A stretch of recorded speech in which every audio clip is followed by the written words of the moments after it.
So the season of giving is upon us, and I am back for my 3rd annual Thanksgiving drive. The first year that I did this, I was able to help 50 battered women living in a shelter. The second year I did this, I was able to help 80 teens living in a DCU shelter. And this 3rd year, we are going above and beyond, okay?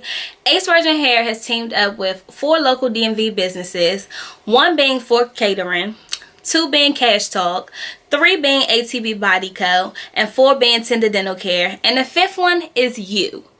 We can't do this alone, so we need your help. If you're interested in donating, we are taking personal care items such as washcloths, toothbrushes, toothpaste, feminine items like pads and tampons, non-perishable food like packs of noodles and peanut butter crackers. Anything that you can donate, we will accept it. And don't forget to share the flyer, y'all, because some of your followers may be interested in donating. When you focus on being a blessing, God always makes sure you're blessed in abundance. Okay?